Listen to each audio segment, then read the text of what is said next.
Bir kuni Ibrohim Adham hazratning yo'li Basraga tushganida masjidning hovlisida hazrat bilan haloyiq yuzma-yuz qoladi.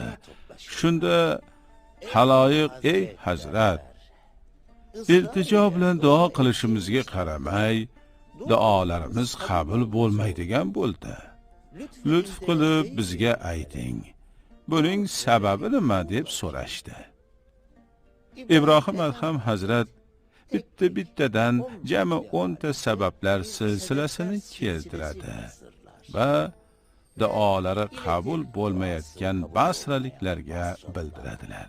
Birinchisi, Allohni taniganingizni aytasiz-u, lekin uning buyruqlariga bo'ysunmaysiz. Ikkinchisi, Qur'oni Karimni o'qiysiz, ammo unga muvofiq yashamaysiz. Hazrati Payg'ambar alayhissalomni sevishingizni aytasiz, lekin u zotni o'zingizga rahbar qilmaysiz. To'rtinchisi, shaytonning dushmaningiz ekanini aytasiz, ammo uni o'zingizga do'st tutasiz. Jannatni yaxshi ko'rishingizni iddao qilasiz-u, biroq unga loyiq bo'lishga harakat qilmaysiz.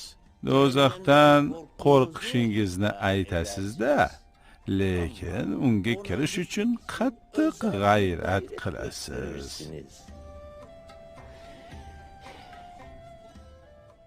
Nechta bo'ldi, Ismoilim? 6 ta bo'ldi. Unda 7-sini aytaylik. O'lim haq deysiz, ammo haq bo'lgan o'limga o'zingizni tayyorlamaysiz. Odamlarning ayblari bilan mashg'ulsiz, lekin o'z xatolaringizni ko'rmaysiz. Allohning ne'matlarini ko'plab qabul qilasiz, biroq shukrini ado etmaysiz. Nihoyat oxirgi 10-siga keldik. O'liklaringizni ko'masiz, ammo bir kun kelib o'zingizning ham ko'milishingizni aslo aqlingizga keltirmaysiz.